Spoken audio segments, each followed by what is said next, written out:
Baruch haba, or Baruch habayim. Welcome to everybody back. We're in the second week of the ancient triennial cycle. Woo! It's so exciting. My goodness, it's amazing. Even when we're down in this cycle, there's so much to cover. I can't believe it.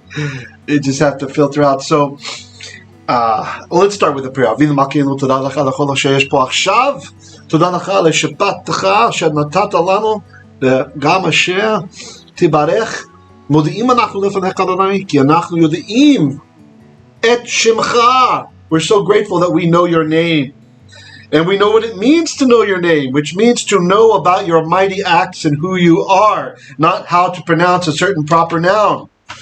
We're grateful for you for the deeper understanding. May it be your will, God of our fathers, God of Abraham, Isaac, and Jacob, that you will bless all of us today with deep lekach, that's deep learning. May it be your will that this not just be some fanciful exercise in intelligence, but that you will send your Ruach HaKodesh among us, that we might gain deeper insights into the Torah. Please stir up your kahal with conversation and ideas. Let the Ruach move among us, and as we gratefully expound your word. Woo! I'm excited. Thank you for those of you who prayed for me. Feeling much better after another week of bed rest. And I hope you guys checked out the new YouTube channel. So the old one is not going away, all right? It's not going away. It's just because it's shadow banned by YouTube, and I verified this, it's definitely shadow banned. There's a proof you can try to click to promote a video, and it just does not compute. So because of this, I thought, look, we're starting on a new venture now, and we really had some good movement out there. And so I was thinking, let's just do another channel for the triennial stuff. So any of my drashot on the triennial cycles that we're doing is going to go on this new channel. And sometimes I'll be filling in the gaps. So the verses we didn't cover in the week, I'll probably be trying to go back and get those added for additional teachings, okay? So we're going to do like last time. It seemed like people liked the format. They like the length. They like the depth. They like the slowness. So we're going to do that. Let's take what works, huh? And I really hope you'll all be blessed. Let me just, let's see, I'm not sure. I'm not sure where to, okay, I can get the link for the channel. Let me see. It's real quick. Let me pull this up, because some people seem they're having trouble finding it. And I just ask you, if you watch a video, by the way, last week's drash is all up in 4 parts. If you watch a video and you do actually like it, could you please click like? Because we're starting over again. We're trying to, the other channel's got 400 subscribers and it fizzled out, right? We were getting around 150 a month before the ban. Sometimes 200, and then now it's 2 per month. So on the new one, we're starting fresh. So please, tell your friends, share it, subscribe, and actually click like if you watch a video. It's amazing. I checked a couple of the videos out there. I know people have been watching them, and they each have had 1 like. That's what I was like, just remember to click like. You don't have to send money. You don't have to do any of that stuff, but click like at least and subscribe, okay? Because we're trying to work with the YouTube algorithm, All right, and let me just show you for those of you who didn't find it, in the Hebrew, any of those in the Hebrew literacy chat have it, but okay, here we go. Okay, so I'm going to, let's see, copy link. Okay, let's see, open this one. Okay, and it should be able to show you channel. Okay, it's not too prettified or anything yet, it's just a place to dump videos for now. Okay, that's the first video trying to start up. Hold on. Interesting. So I'm podcasting, but it looks like my internet coming in looks pretty slow right now. Not sure what's happening. It's, in a way, it's poetic, All right, come on. Okay, here we go. Okay, good. Okay, that's the first one. Let's see, how do we get... Okay, here's the channel. So Torah PH... 12 subscribers, woohoo! Okay, Torah PH, no dot. It didn't let me do the dot for some reason. It was complaining. Does not compute. So here, I will share this link over here in the meeting. Okay, wait, okay, so that's that. Let me share the link for the first video, and then you can get to the channel, and then you can see we've got So far, 4 videos out there. Don't worry, that's going to grow this week. All right, the first one's got 5 likes. I think it was part 2 and part 3 that each had 1 like. Okay, so here are our videos so far, right? One of them. Okay, so make sure you check the parts. See part 4, part 3, part 2. Okay, so part 1 is 28 minutes or 30 minutes, something like that. Part 2 is just 14 minutes. Part 3 is 21 minutes, and then part 4 is 19 minutes. And I will be filling the gaps, Bezrat Hashem, on those Bli Neder. We'll see. Yeah, here I'm copying the link. Hey, thanks, Tet. Tet watched and liked Baruch Hashem. Okay, there's the link over in the chat box. You guys should be able to see it. So if you save that link, that'll at least get you to the first video. And from there, you can click on the channel, subscribe, hit the bell for all notifications if you want to know automatically whenever I upload some videos. So yeah, I'm thinking of doing a lot of little... Well, we'll see. Let's promise little and deliver lots, yeah? So we'll see what happens. Okay. So I got lots to talk about from last week that we didn't get to cover, but that won't happen today. Okay. So let's get with the program. Here we are. We are on the second Pareshah, and it's so cool, I think, discovering these new Parshiyot. For those of you who have been in Torah for decades or whatever, it's like, I don't know, it feels like a renaissance of Torah study to me. I've been blah-blahing about the triennial cycle for years, and finally we did it. We're doing it. And don't get confused if you're new. This is not the Masorah triennial cycle, not the conservative movement's triennial cycle. That is not the ancient cycle. All they do is they take the annual cycle, and the first year they say, okay, we'll read the first third of the Parashah. And the next year they say, okay, now we'll read the second third. And the next year, no, we'll read the next third, which I don't find so useful. I mean, it's useful for making it so you don't have to read the Torah so long, right? Read from the scroll, but what do you get from that? Now we've already shifted gears, we're slowing down. You should be seeing new things you never saw before. And for those of you who have been wrestling with the Hebrew, you should be able to try to work through it now because it's just a chapter or 2 chapters a week now, so it's really doable. So the name of this week's Torah portion is Eyleh Toldot-Hashamayim. These are literally the generations of the heavens. Ooh, it's like Star Wars. So, these are the generations of the heavens. It goes on to say Va'aretz, and of the world, the earth, rather. So, the word earth, Haaretz, is interesting because it limits the domain to our planet. Haaretz does not mean Ha'olam, the universe, right? Or the world, more generally. So, there we go. I'm just tickled pink to have another name for another parashah. So what will happen is the triennial parashahs, they are going to line up. You know, we still will read, you know, we'll start with, for example, Noach. In a few weeks we have Noach, okay? It's going to line up there. But all that's in between, in the segments, Dan and I were talking about this yesterday, they just seem so much more logical, right? The breakdown, where things are, and this is in the Masorah, like I showed you guys in the Codex last week. These markers are there. These are ancient. This is not something that we're just making up, or that the book that I bought that's helping us find the Haftarot, that's making things up. They're there. This is what people were reading in the days when Yeshua walked the earth. They were doing it this way, a 3.5-year cycle. And I'm just so blessed to be doing this with you guys. I hope you're enjoying it too. Torah portion, Eyleh Toldot-Hashamayim. So here it is, in case you didn't read it, and I misspelled triennial cycle up there. My bad, I'm not going to fix it right now. Triennial. It's the 3 of Eil. Okay.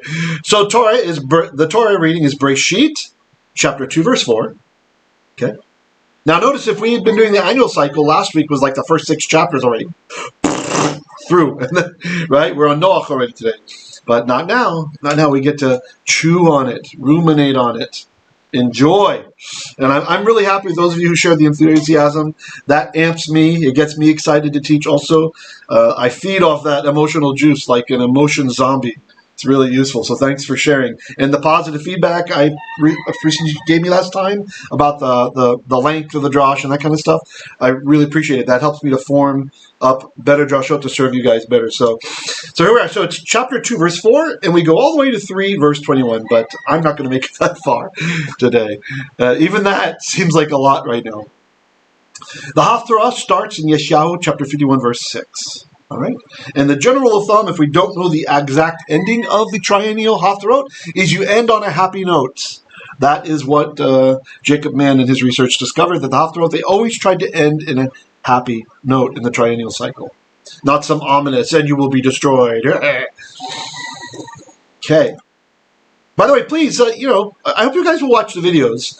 I edited out at least 40 coughs from the audio. So there's some time involved in going through that stuff. So, and again, this is a call. If anybody feels motivated to help index our videos, and by indexing I mean go through the content, listen, mark at what time key, 3 minutes and 20 seconds. He talked about this weird thing called nifal. 5 minutes in, he mentioned Rabbi Rashi about blah. If anybody's moved for that kind of minutia note-taking, we need it. I've been wanting it for a while to make a large index about our drashot that is searchable by topic, that can pull up a certain segment from the video, right? So that you don't have to watch the whole 2-hour video. You can just jump in and watch what you're searching for, right? To make basically a tool. All right. So Dr. Vera is enjoying the triennial stuff too. Great, Professor. So I'm putting this up again because a lot of you asked me for it again. So take a screenshot if you don't have this, or if somebody wants to bless us and put this in Excel or something, that's fine. So this is for the next several months what the readings are, okay? So over on the left side, over here we have, these are the Torah portions, okay? Okay, that was supposed to draw. It did not draw. Why didn't it draw? What's going on here? Pen. Okay. This column here, you see all this stuff on the left? See it says Genesis up at the top? Genesis, okay? Right. And then here was last week. We started in 1 verse 1. Today we started in chapter 2, verse 4. You see? See how that is? Okay. So on the left side, it's, and then here are the names in Hebrew, right? So today is Eyleh Toldot-Hashamayim. They get the acronym there for Hashamayim. Couldn't type out Hashamayim, really. Okay. Next week will be Hein Ha'adam. Behold, the man. Ooh, that already brings out some things from apostolic writings. I didn't realize that till I said it out loud just now. Ooh, I know what I'm going to talk about. I call dibs on Behold the Man. Just kidding. Now, over on the right side, those are the Haftarah readings, at least where they start, okay? And when this book actually makes it here from America, I'll be able to give you some better definitions on this. I had a friend who scanned this for me. I asked him to scan some of the pages and then send the book on to my Malak Bayan box. So, who knows? It'll be here in a couple months. All right. So you see how they line up? They line up across. Just go across like that. Okay? If you want to see the Haftarah readings, at least where they start. Okay? All right. The Torah is very clear. It ends 1 verse before the next chapter, right? So you see, so today 2 verse 4, and then we end 3, not 22, but 21. Okay? All right. Enough of that. Hope you got your screenshot. Changing in 5, 4. Shabbat shalom, achi. Okay, right. And this was just, I left this up from last time. This is the Leningrad Codex, the Westminster Leningrad Codex. And the first Parshah, the way I found where it ended, because I didn't have the scan from the book yet, was actually from the Masorah. You can see it in the Masorah. Let me see, where's that picture? Oh, here it is. Here it is. Okay. So if you look, right, highlight. If you look here, see this? Samech, the giant Samech. That means that's where the next Torah portion is. And if you look, here it says, Eyleh Toldot-Hashamayim v'ha'aretz. Right, see, there it is. So it is in our tradition. This is ancient stuff, guys. This is not, it really, really exists. It's really something. So, Baruch Hashem.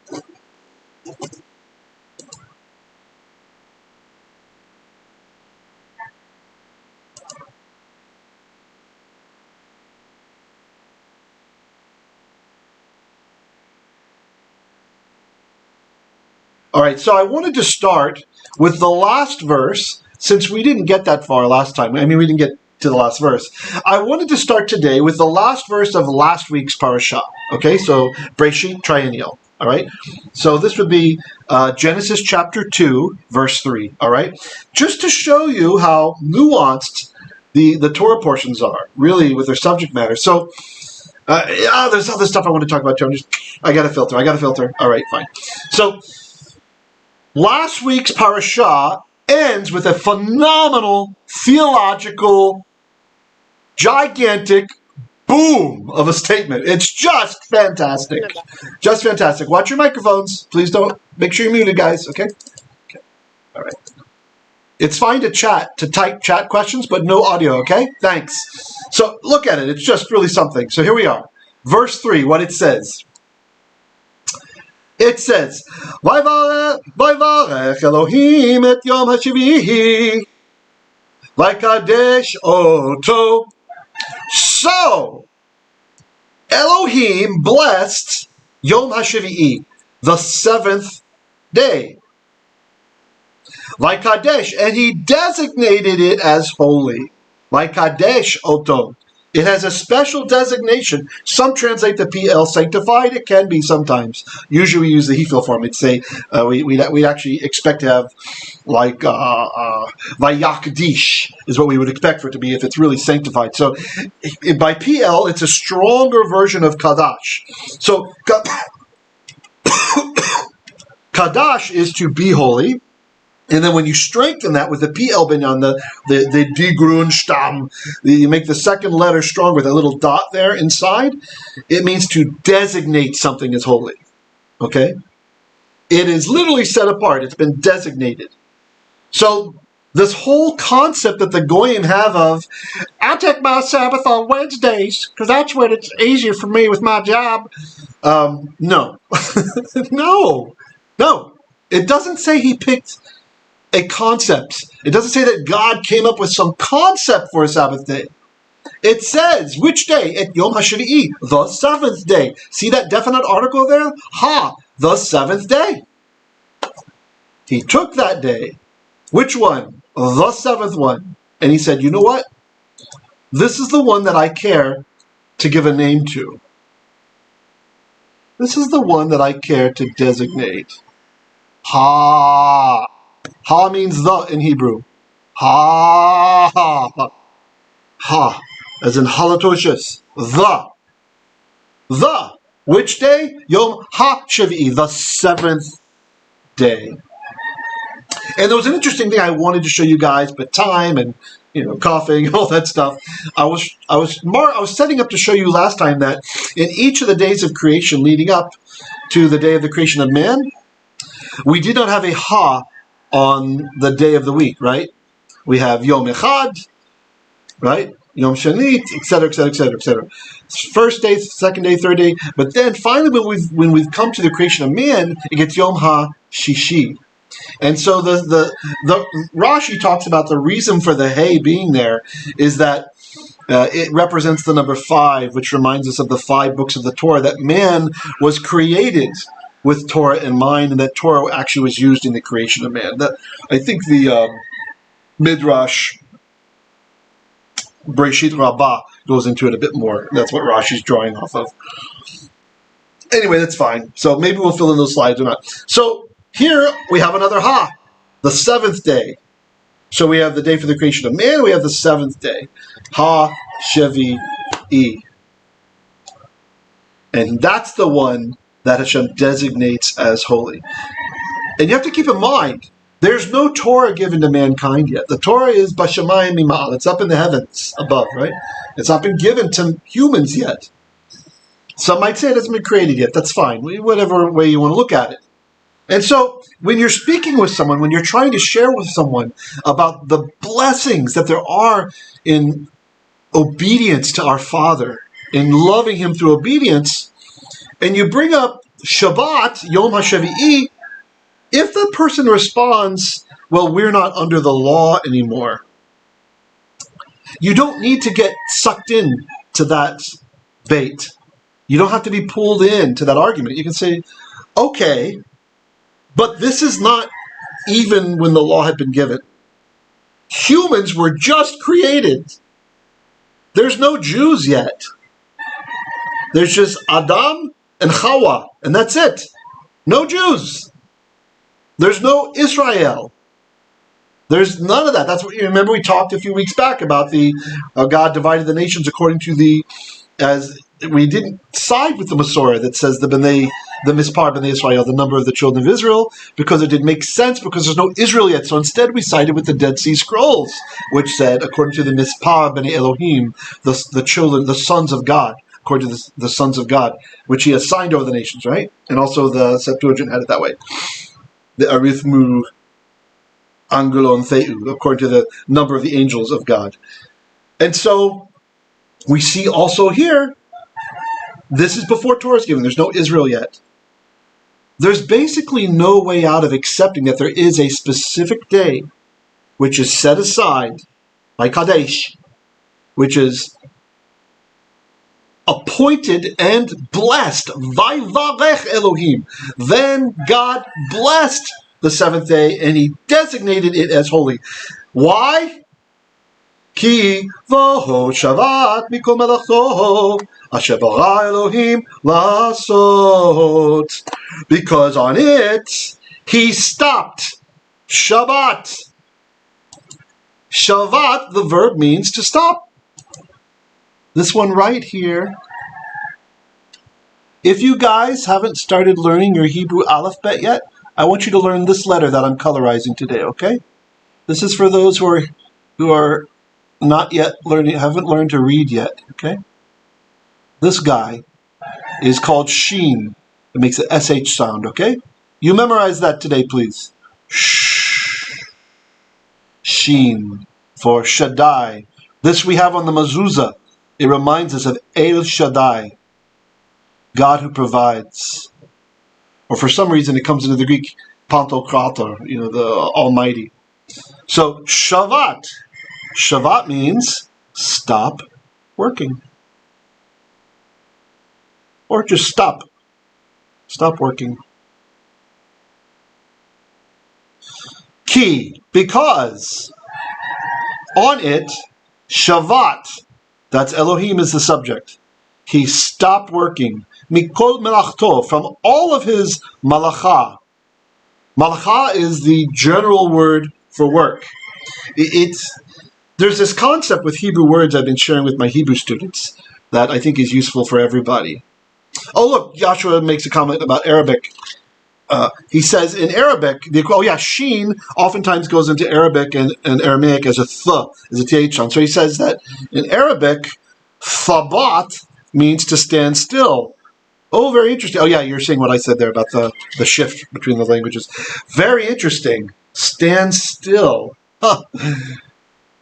So, malacha, it means any kind of work. That's the general meaning. Malacha. It means typing on a computer. It means digging a ditch. It means, if you're a boxer, punching someone in the face, whatever. That's all malacha. All right? If it's brought down to earth and it's connected to other words having to do with work, like avodah, then malacha is like white-collar labor. That's like the computer work, right? That's like you're in the air-conditioned room, office with a fan on you, working with your mind, right? Then that's malacha. But if it's by itself, it's any kind of work. Okay? So the text is hinting, even before the command is given about the Shabbat, that all kind of malacha should be stopped.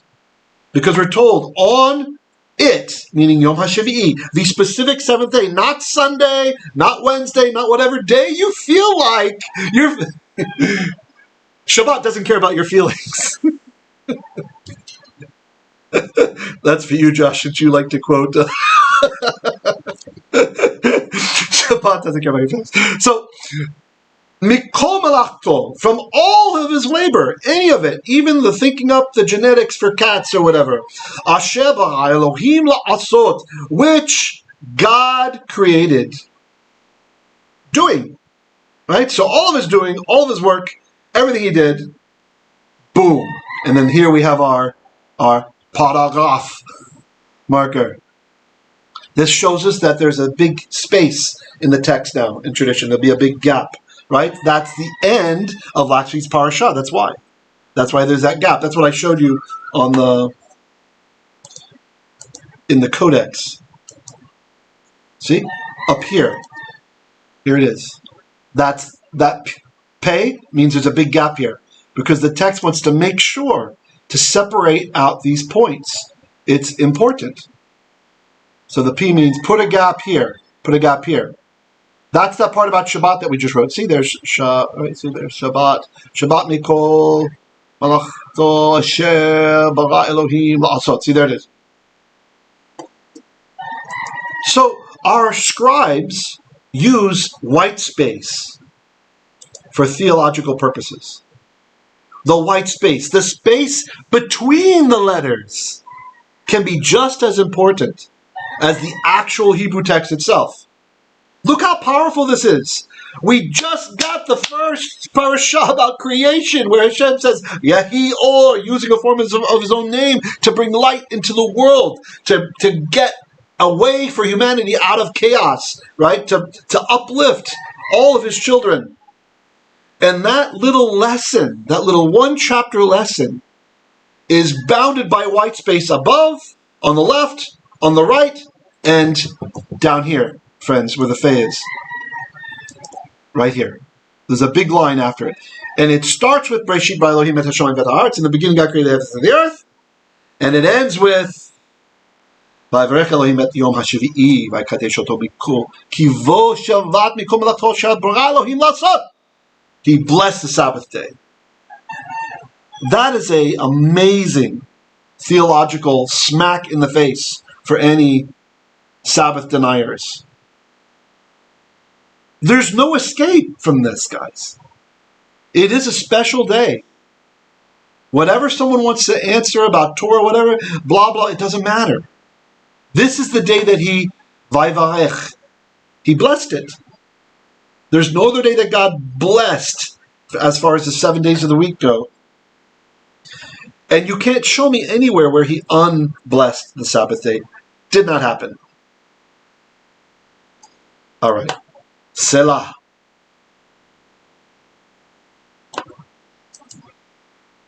Oh, I forgot I had that visual aid there. I didn't have to go back to those other slides. There's our Samech marker. Yay. Genesis 2 verse 4. And no, they didn't write English Genesis 2 verse 4 there. That's for the sedrot.